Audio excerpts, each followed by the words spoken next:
Chapter 35. Maya's POV. 74.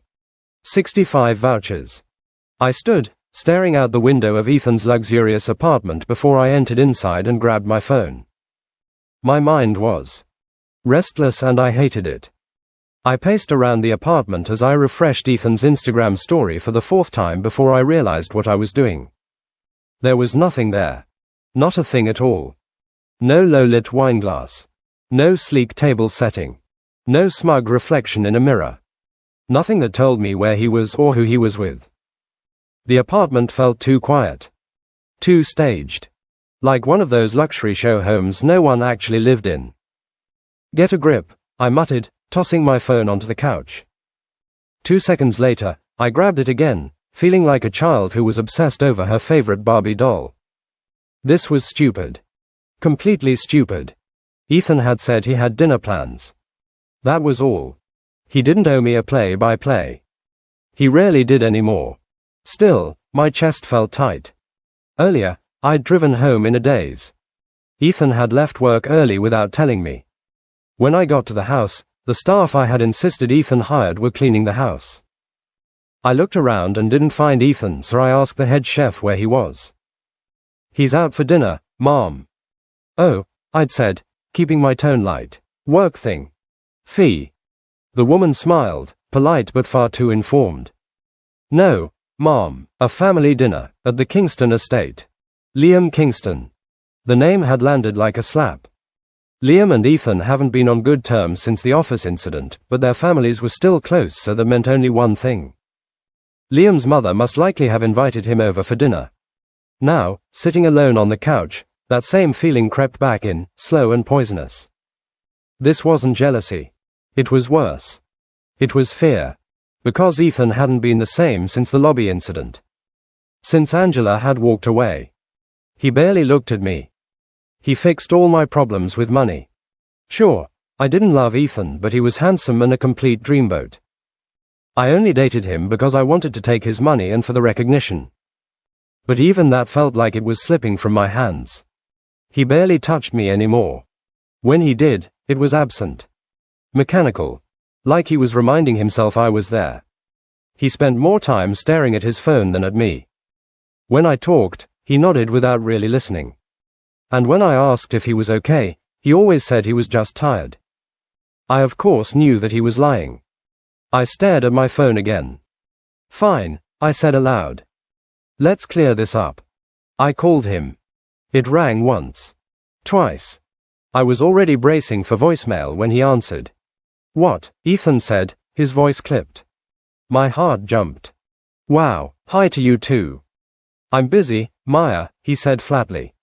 "Busy doing what?" I asked, trying to keep my tone casual. "You didn't mention anything about dinner at Liam's family." 12:09 Monday, January 26 GR. Chapter 35. Estate, Ethan. "It's not a good time," he interrupted.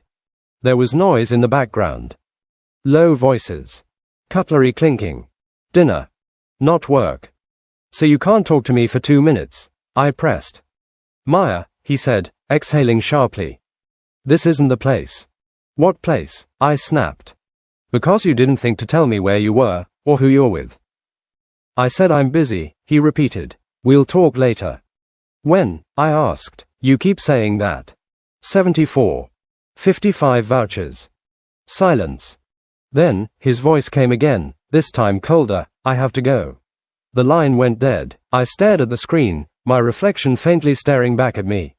He didn't even say goodbye. My throat burned. "So that's how it is," I whispered. I wasn't losing him to Angela's presence. I was losing him to her absence. I'd wanted her gone because I thought she was competition. Because she was too close. Too familiar. Too important. But now I understood the truth, and it made my stomach twist. I had never been competing. Ethan had already chosen. And it wasn't me. I was just convenient. The polished girlfriend. The accessory. Someone to sit beside him, smile on cue, fill the space while his real feelings stayed tangled somewhere else. My phone buzzed suddenly, and my heart leapt before crashing. Angela. No, the call had gone straight to voicemail. I frowned. I hadn't even realized I'd called her. Seriously, I muttered, hanging up immediately. What was I even planning to say? Is Ethan with you right now? Did he tell you he loves you yet? Humiliating. I threw the phone down, anger flaring hot and sharp. No. I wouldn't beg. I wouldn't chase. If Ethan wouldn't pick up my calls, fine. I'd wait. Waiting had always worked for me before. A knock of guilt flickered in my chest, but I crushed it. I wasn't powerless. I just needed to be smart. My phone buzzed again. This time, it was Nina.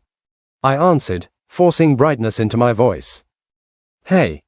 Girl, Nina said breathlessly, I just saw your last post. You and Ethan are that couple. I smiled even though no one could see me. We clean up well. So, she teased, what's he done for you lately? You've been quiet. I leaned back into the couch, crossing my legs. You know Ethan, always planning something. Like what? Trips, I said smoothly. Surprises. He loves keeping me on my toes. None of it was true. And the ring? Nina asked. Because honestly, I'm expecting an announcement any day now. My stomach tightened. We've talked about it, I said carefully. Ooh. But I'm not ready, I added quickly. I don't want kids right now. Or ever, maybe. I'm not the settling down type. 12:09 Monday, January 26 GR. Chapter 35. A lie, stacked neatly on another. 66 vouchers. This way, if things fell apart, when they fell apart, I'd control the story. I wouldn't be the girl who got left. I'd be the girl who walked away. Nina laughed. I love that for you. Powerful. Exactly, I said, staring at the blank TV screen. After we hung up, the silence rushed back in. I checked my phone again. Nothing from Ethan. Nothing from Angela. I set it down carefully, like it might explode. Whatever game was being played, I wasn't out yet. All I had to do was wait. And make sure that when this ended, I wasn't the one left looking foolish. Because if there was one thing I refused to be, it was to be tossed aside like I didn't matter at all.